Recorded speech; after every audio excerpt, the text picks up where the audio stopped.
Hey everyone, welcome to another episode from Ampro Engineering. In this episode, we're going to talk about this back bumper on the Trailfinder 2. I'm going to pull the body off here to get started. This does have my Ampro sliding body mount, so you just have to pull the rear pins off and it slides using these little pegs right here, using these little slots in these additional plates which are installed in the chassis.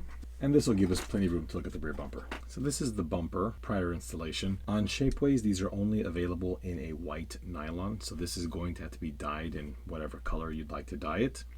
Fortunately, the nylon takes the paint incredibly well. This has been painted a low gloss black engine paint, which I use on everything. It's really easy to touch up and it bonds very well to the nylon.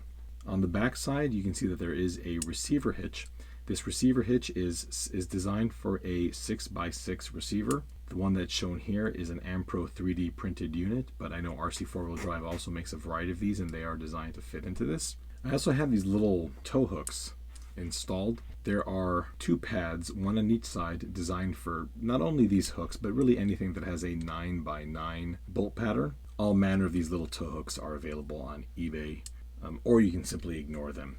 This bumper is also available on MyMiniFactory for home print as well. It is only compatible with the Trailfinder 2 standard wheelbase with Mojave body and the long wheelbase with the Mojave crew cab body. The standard bumper that this would have come with would have been this unit here. So you have to unscrew the little mounting bracket here from the chassis, and you can use those same screws to hold in the Ampro rear bumper. So we'll take this guy off. Please make sure that you clean out those holes on both sides with a 2.5mm drill bit, just to make sure that there's no excess support material from the print in there. If you're going to use a machine screw, make sure that you do tap this out with a M3 bottom tap. Once you've done that, it's just a matter of installing it.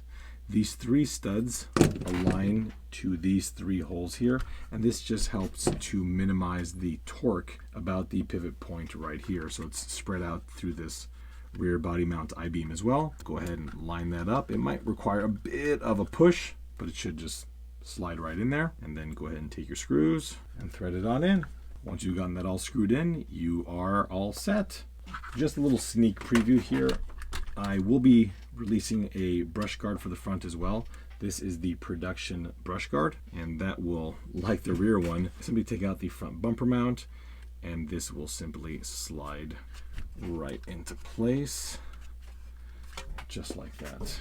So this will be out pretty soon. There'll be a version as well without the headlight door surrounds, and when this is released, it'll be available on MyMiniFactory as well as Shapeways. All right, let's go ahead and reinstall the body. Again, we are using the Ampro body mount set. So let's go ahead and just, unfortunately, these fender flares or these inner fenders make installation a little bit tougher because you've got to just kind of wedge them out in there. Once it's in, you just push down, slide back, align the rear body mounts, and there it is. Okay, and there we have the rear bumper. There's a very, very light gap between the rear bed of the truck and the back bumper, which is designed in. You can see how the profile is right there.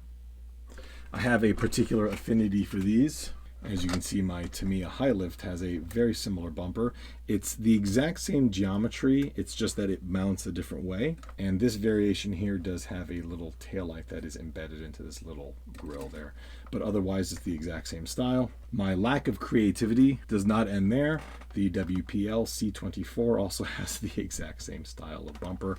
When I find something that I like, I tend to go all out. Well, folks, that concludes this very quick episode. I did want to show this bumper off because I've been getting a ton of questions about it, and I simply had not realized that I had not covered this, even though it's been on this truck for about a year. Please stay tuned. We'll be doing some Tamiya upgrades soon, including major redesigns for the Falcon, the Frog, and the King Blackfoot. So that's going to be kind of going back to Ampro's roots, and I hope you enjoy it. Thank you all so much for watching, and we'll see you next time.